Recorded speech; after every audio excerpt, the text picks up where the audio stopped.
आज सुबह जब सुनैना सोकर उठी तब उसे अपनी तबीयत कुछ ठीक नहीं लग रही थी। पेट में दर्द हो रहा था और हल्का सा बुखार भी था। साथ ही शरीर के सारे हिस्से में दर्द था।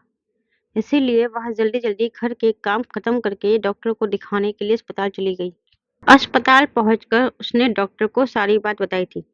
उसे सुबह से ही हल्का बुखार और सर दर्द हो रहा था। डॉक्टर ने उसका अच्छे से चेकअप किया और कुछ टेस्ट भी करवाए। फिर रिपोर्ट आने तक सुनैना हॉस्पिटल में ही बैठी रही। वह बैठे-बैठे यही सोच रही थी कि भगवान उसे कब एक बच्चे की खुशी देंगे, कब उसके भी घर आंगन में बच्चे की किलकारी गूंजेगी। और यही सब सोचते-सोचते उसकी बेचैनी बढ़ने लगी, उसे घबराहट होने लगी। तभी डॉक्टर ने सुनैना को अपने केबिन में बुलाया और उसे बताया कि वह माँ बनने वाली है। सुनैना की खुशी का तो ठिकाना ही नहीं था। वह भगवान का शुक्रिया करने लगी कि भगवान ने उसकी सुन ली। कितने सालों से जिस खुशी को वो तरस रही थी, आज उसे वो खुशी मिल गई थी। इसके बाद सुनैना इस खुशी की खबर लिए अस्पताल से घर आ गई और बेसब्री से अपने पति का इंतजार करने लगी कि वो कब आए और उसे वो ये खुशखबरी सुनाए। सुनैना रोज के जल्दी-जल्दी काम निपटा रही थी कि तभी दरवाजे की बेल बजी और सुनैना ने दरवाजा खोला। उसके पति राहुल ने घर में कदम रखते ही पहले तो सुनैना के गाल पर जोरदार थप्पड़ जड़ दिया और उससे लड़ने लगा। उसे भला बुरा कहने लगा कि दूर हो जाओ मेरी नजरों से, मैं तुम्हें देखना भी नहीं चाहता। राहुल अपनी पत्नी को गंदी गंदी गालियां दे रहा था। ये वही पत्नी थी जो पढ़ी लिखी थी और अगर वह चाहती तो राहुल से भी अच्छे खासे पैसे कमा सकती थी। लेकिन उसने राहुल की खुशियों के लिए घर में रहना पसंद किया और उसके घर की चार दीवारी में कैद हो गई। वह चुपचाप खड़ी हुई उसकी बातें सुन रही थी। राहुल ने कहा, तुमसे शादी करना मेरी जिंदगी की सबसे बड़ी भूल थी। मैं पागल हो गया था। मेरा दिमाग ठिकाने पर नहीं था जो मैंने तुमसे शादी की। बेचारी सुनैना खामोश खड़ी थी, उसकी बातें सुन रही थी। और फिर राहुल के चुप होते ही वह उससे पूछ बैठी, राहुल आखिर हुआ क्या है? मैंने क्या किया है? मुझे मेरी गलती तो बताओ। सुनैना के मुंह से यह सब सुनते ही राहुल का गुस्सा सातवें आसमान पर चढ़ गया। उसे लगा औरत जो पैर की जूती होती है, जिसे पैरों में ही रहना चाहिए, इसने मेरे सामने मुंह कैसे खोला? ये मुझसे जबान कैसे लड़ा सकती है? राहुल गुस्से में तेज आवाज में चीखते हुए बोला, भगवान के लिए मुझे माफ कर दो और निकल जाओ मेरे घर से। जब तुम्हें अपनी मनमानी करनी होती है और मेरी कोई बात नहीं सुननी, तो निकलो, निकलो मेरे घर से। मुझसे पूछ रही हो मैंने क्या किया? मैंने तुम्हें फकीर बाबा का दम किया हुआ पानी और ताबीज लाकर दिया था, जो तुमने फेंक दिया। तुम्हें पता भी है वह कितना ताकतवर होता है, उसका असर उल्टा भी हो सकता है। मगर नहीं, तुम अपने पति की बात नहीं मान सकती ना, तो तुम्हें इस घर में रहने का भी कोई अधिकार नहीं। यह सुनना ही था कि सुनैना फिर से बोल पड़ी, यह क्या गलत है? राहुल, मैं पढ़ी लिखी समझदार लड़की हूँ। ढोंगी बाबाओं के चक्कर में मैं नहीं पड़ने वाली। राहुल, जहाँ आज के जमाने में तुम जैसे पढ़े लिखे लोग ऐसी बातें करेंगे, तो समाज में सुधार कैसे आएगा? मुझे किस रास्ते पर चला रहे हो? एक पति का कर्तव्य होता है अपनी पत्नी को सीधी राह दिखाना, और तुम ही मुझे गुमराह कर रहे हो। यह कौन सी किताब में लिखा है कि फकीर बाबा का दम किया हुआ पानी पीने से, एक ताबीज पहनने से मैं जल्दी प्रेग्नेंट हो जाऊंगी और बच्चा लड़का ही पैदा होगा? अगर यह सब सही होता तो आज अस्पताल में डॉक्टर की जगह फकीर बाबा ही बैठे होते ना, कि वह डॉक्टर्स मौजूद ना होते। यह सुनकर राहुल कहने लगा कि एक तो तुम मेरी बात नहीं मानती, ऊपर से जवान लड़ा रही हो। इससे पहले कि मैं कुछ गलत कर बैठूं, निकल जाओ मेरे घर से। सुनैना ने कहा, राहुल, बात तो कुछ है ही नहीं जो आप इतना कुछ बोल रहे हैं। राहुल ने सुनैना से कहा कि मैंने तुम्हें ताबीज भी लाकर दिया, तुमने वह भी नहीं पहना, दम वाला पानी भी नहीं पिया। अगर तुम दम किया हुआ पानी पीती तो लड़का ही पैदा होता। आखिर बाबा ने मुझसे कहा था, मैं उनकी हर बात पर विश्वास रखता हूँ। मैंने बहुत से लोगों के साथ उनके चमत्कार होते हुए देखे हैं। तुम्हें फकीर बाबा की ताकत और शक्तियों का अंदाजा नहीं है। सुनैना ने कहा, राहुल, क्या दम किया हुआ पानी ही मुझे लड़का देगा? राहुल ने सुनैना के गाल पर जोरदार थप्पड़ मार दिया और उसके बाल घसीटते हुए उसको घर से बाहर निकाल दिया और कहने लगा, घटिया औरत, निकल जाओ मेरे घर से और उसे दरवाजे के बाहर फेंक दिया। सुनैना रोती हुई घर की दहलीज से उठी और अपने आंसू साफ करते हुए कहने लगी, राहुल, तुम अब तक कौन से जमाने में जी रहे हो? आपको सही गलत कुछ नजर नहीं आ रहा कि बाबा ने आपकी आंखों पर पट्टी बांध रखी है? मैं रोते बिलखते हुए राहुल से बार बार यही कह रही थी कि क्यों कर रहे हो मेरे साथ ऐसा? एक बार मेरी बात तो सुन लो। मैं तुमसे कुछ कहना चाहती हूँ, तुम्हें बताना चाहती हूँ। मगर राहुल को सुनैना की चीख पुकार और उसके आंसुओं से कोई फर्क नहीं पड़ रहा था। सुनैना रोते हुए कहने लगी, मुझे किसी पीर फकीर के पास नहीं जाना। राहुल की मारपीट करने की वजह से सारा मोहल्ला इकट्ठा हो चुका था। सुनैना रो रही थी। राहुल देखो, मैं तुमसे कुछ कहना चाहती हूँ, मेरी बात सुन लो। राहुल ने पीर साहब को फोन किया। फकीर साहब, मेरी पत्नी ने वह दम किया हुआ पानी फेंक दिया है। आपसे माफी चाहता हूँ कि मेरी पत्नी की वजह से आपको दोबारा कष्ट उठाना पड़ेगा। फकीर बाबा ने राहुल से कहा कि बेटा, उसने बहुत गलत किया है। वह तुम उसे मेरे पास ले आओ। मैं उसके लिए मंत्र जाप करूंगा, जिससे कि उसका असर उल्टा ना पड़े और तुम्हारे घर में कोई अनहोनी ना हो। तुम्हें उसे कल ही मेरे पास लाना होगा।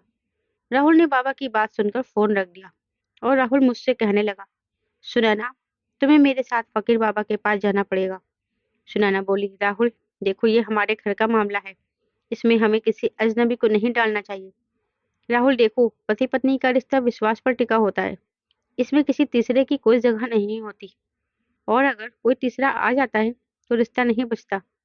राहुल ने गुस्से से कहा, वह अजनबी नहीं है, मेरे पीर फकीर बाबा हैं। सुनैना ने कहा, राहुल, मुझे किसी पीर फकीर बाबा के पास नहीं जाना। यह सुनते ही राहुल ने गालियां देना फिर से शुरू कर दिया। बात बढ़ते बढ़ते तलाक तक आ पहुंची। जब सुनैना ने बताया कि उसे किसी भी फकीर बाबा के पास जाने की जरूरत नहीं है, उसकी सुबह से तबीयत ठीक नहीं थी, इसलिए वह चेकअप कराने अस्पताल गई थी। डॉक्टर ने बताया कि वह मां बनने वाली है। यह सुनकर राहुल ने खुश होने की बजाय सुनैना पर ही इल्जाम लगा दिया। उसके पेट में पड़ने वाले बच्चा मेरा नहीं है। झगड़ा बहुत बढ़ गया।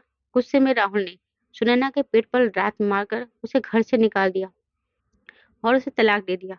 राहुल कितना बदनसीब था, आज खुशियां सामने से चलकर उसके घर आई थी, मगर उसने ढोंगी फकीर बाबा के चक्कर में उन खुशियों को दरवाजे से ही लौटा दिया। धोखेबाज पत्नी और तलाक का धब्बा माथे पर सजाए किस्मत पर रोती हुई वह अपने मायके चली गई।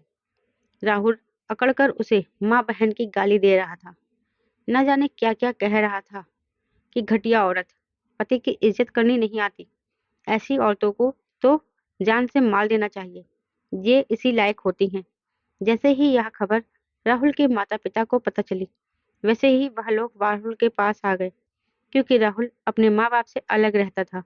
उसका मिजाज अपने माँ बाप भाई बहन से मेल नहीं खाता था, इसीलिए शादी के फौरन बाद ही वह अपनी पत्नी को लेकर अलग हो गया। जब इस बात की खबर उड़ी तो उन्होंने आकर बेटी को समझाया कि तुमने बहू के साथ बहुत गलत किया है, तुम्हें ऐसा नहीं करना चाहिए था। तुम्हें एक बार अपनी बहन के बारे में भी सोचना चाहिए था कि वह भी तो किसी के घर की बहू है।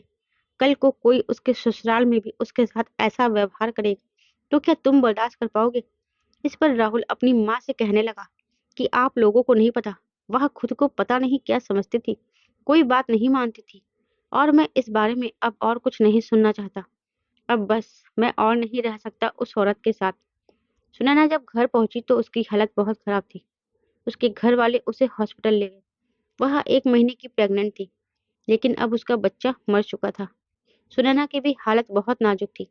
डॉक्टर ने सुनैना की हालत देखते हुए कहा कि आपको पुलिस केस करना चाहिए, मगर सुनैना के घर वालों ने सुनैना के कहने पर कुछ नहीं किया, सब कुछ भगवान पर छोड़ दिया। सुनैना के लिए यह बहुत बड़ा सदमा था। सुनैना अपना सब कुछ खो चुकी थी। इस बात को पूरा 1 साल गुजर चुका था और राहुल ने दूसरी शादी कर ली थी। यह सुनैना के घर वालों ने भी सुनैना की दूसरी शादी करवा दी थी। इस बार जो लड़का सुनैना को मिला था, वह एक बहुत ही अच्छा और अच्छी सीरत का इंसान है, मगर वह पढ़ा लिखा नहीं था। लेकिन उसने सुनैना को सच्चे दिल से अपनाया था और वह सुनैना की बहुत इज्जत भी करता था। इसलिए पहली शादी के अत्याचार और दुख दर्द को उसकी किस्मत से मिटा देना चाहता था। वह दिन रात सुनैना को बेइंतहा प्यार देता और उसका ख्याल रखता। सुनैना भी उसके साथ वक्त गुजारती और उससे बातें करती। सुनैना उससे अपने दिल की बातें शेयर करने लगी थी। सुनैना उससे अपने दिल की बातें शेयर करने लगी थी। सुनैना उससे अपने दिल की बातें शेयर करने लगी थी। सुनैना उससे अपने दिल की बातें शेयर करने लगी थी। सुनैना उससे अपने दिल की बातें शेयर करने लगी थी। सुनैना उससे अपने दिल की बातें शेयर करने लगी थी। और उसे पढ़ाने लगी थी ताकि वह अपने आप को सुनैना से कमजोर ना समझे। अब सुनैना की जिंदगी में फिर से बाहर आने लगी थी। सुनैना के पति का नाम महेश था। महेश बहुत ही अच्छा लड़का था। सुनैना अपनी नई जिंदगी जी रही थी। तभी भगवान ने सुनैना को एक खुशखबरी दी।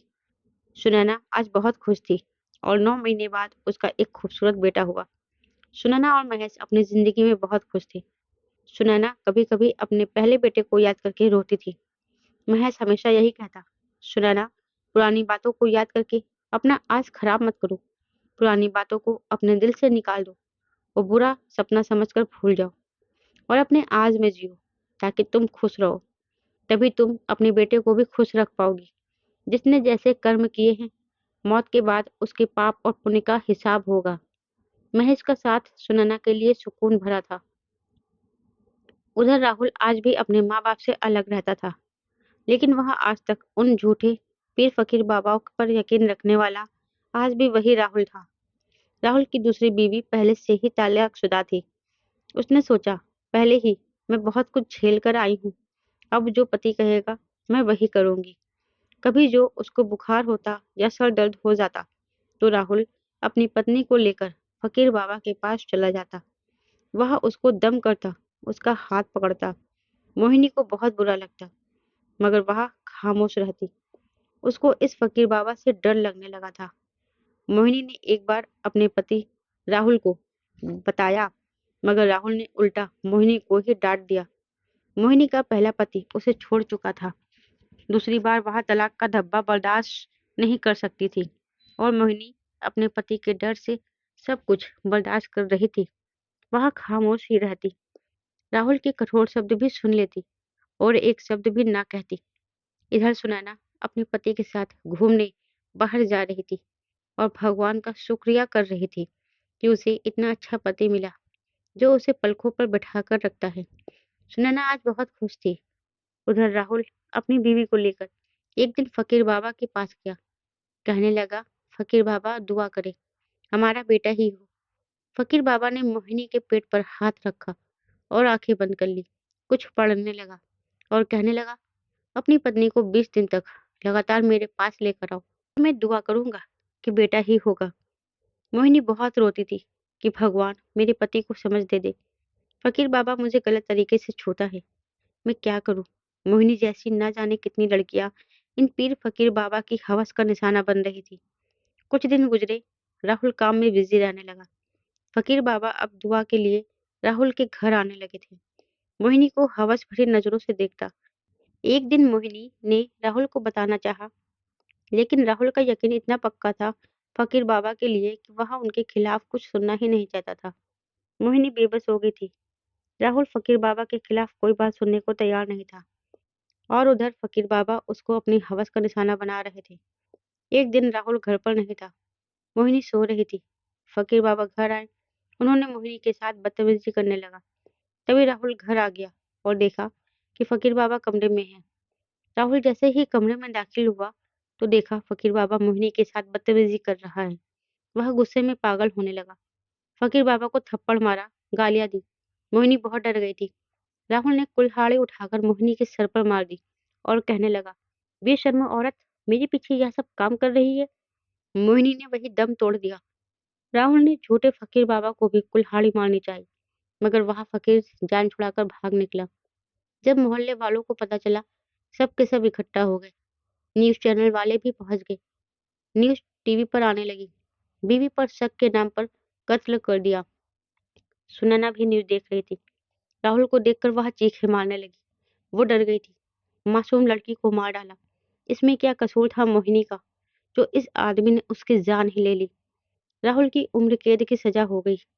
उधर राहुल को देखकर सुनैना अपना आपा खो चुकी थी। तो उसका पति महेश उसे सांत्वना दे रहा था। दोस्तों, इस कहानी के माध्यम से हम आपको यही बताना चाहते हैं कि इंसान को सीधी राह पर चलना चाहिए और इन झूठे पीर फकीर ढोंगी बाबाओं से बच के रहना चाहिए। इंसान को अपनी आंखें, दिमाग और समझ को खोलकर रखना चाहिए और अंधविश्वास के चक्रों में नहीं पड़ना चाहिए, वरना आखिर में अंजाम यही होता है जो राहुल और मोहिनी के साथ हुआ। दोस्तों, आपको हमारी कहानी अच्छी लगी है तो वीडियो को लाइक और शेयर ज़रूर करें। चैनल पर नए हो तो चैनल को सब्सक्राइब करना ना भूलें। साथ ही बेल आइकन को प्रेस करें जिससे अगली वीडियो की अपडेट सबसे पहले आपको मिले। और साथ ही वीडियो पर कमेंट करना ना भूलें। आप सबका धन्यवाद।